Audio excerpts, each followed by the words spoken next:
Donc bilan du mois de novembre, voilà, dans le négatif en termes de points. Donc là, j'ai surtout perdu à la vente. Donc, qu'est-ce qui se passe en novembre? Donc le mois de novembre se résume assez rapidement. Il y a eu une première phase d'incompréhension où le bear market commençait à transitionner, mais j'étais toujours méfiant et je continuais à essayer de vendre. En fait, c'est toute cette phase-là, à peu près les 2 premières semaines. En fait, comme on sortait un bear market ou du moins un rallye baissier, je continuais à essayer de vendre, en fait. Mais là, le marché était en train de partir à la hausse, donc j'ai été un peu coincé. Donc je n'avais pas compris l'importance des catalystes. Donc par exemple, catalyste temporel, la fin du Q3 et les news, il y a eu de bons earnings. Fed était plutôt dovish. La Fed commençait à parler d'un potentiel transition, un pivot sur les taux. Donc ça, j'ai pas compris que là, ça allait être une des phases de transition. D'ailleurs, ça, c'est un truc qui est pas simple à comprendre parce que il n'y a pas, il y a pas un truc technique sur lequel s'appuyer en fait. Les catalystes, c'est vraiment un truc où il faut sentir le marché en fait.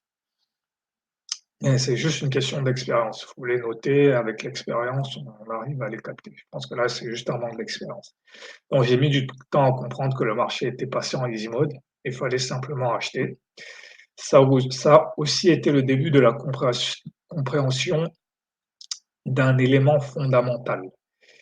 Qu'est-ce que ça veut dire être dans un bull market ou un rallye hausse? Ça veut dire que c'est plus facile de gagner en achetant. C'est plus simple d'attendre que le prix retrace à la baisse de 50%, reteste un BJP, un MIV et acheter. Ça s'illustre très très bien ici. Voilà, ici on monte, j'attends ici, même si je ne suis pas rentré ici, j'attends, j'achète ici. Pareil ici, on descend, j'attends le reversal, j'achète. On descend, j'attends le reversal, j'achète. Même dans cette journée de baisse, j'attends le reversal, j'achète. J'attends le reversal, j'achète. Et ça, c'est un truc qui marchait sur tout ce mois. Tente de retester ici, acheter, retester MIV ici, acheter. Ici, on ouvre à la hausse, il faut juste acheter toute la journée. Ici, on reteste un niveau, acheter. Ici, dès l'ouverture, acheter. Ici, on reteste un niveau, même si c'est MIV, on ne peut pas acheter ici. Ici, pareil, on revient tester le bas de lundi, acheter. Ça, c'est un truc, j'ai mis du temps à le comprendre, qui est très simple en fait. Dans un bull market, c'est vraiment ça la clé, c'est ça baisse, acheter. Donc c'est plus simple d'attendre que le prix retrace à la baisse de 50%, reteste un VJP à 1000 et acheter. Et de la même façon, qu'est-ce que ça veut dire être dans un bear market ou un rallye baisse? Ça veut dire que c'est plus facile de gagner en vendant. C'est plus simple d'attendre que le prix retrace à la hausse, reteste un AJP, un HHP à 1000 et vendre.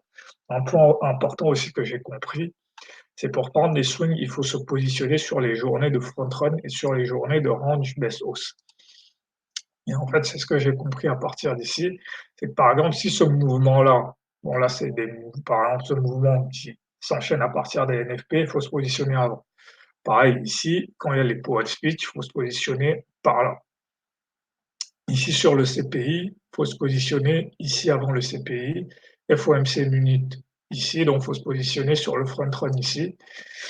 En fait, il faut vraiment se positionner avant, quelques journées avant la news en fait, c'est assez important.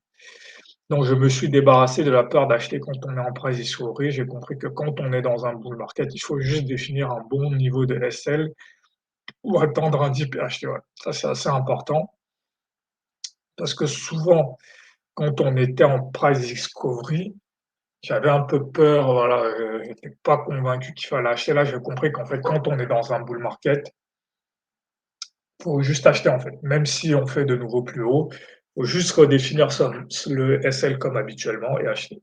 Donc voilà pour le mois de novembre.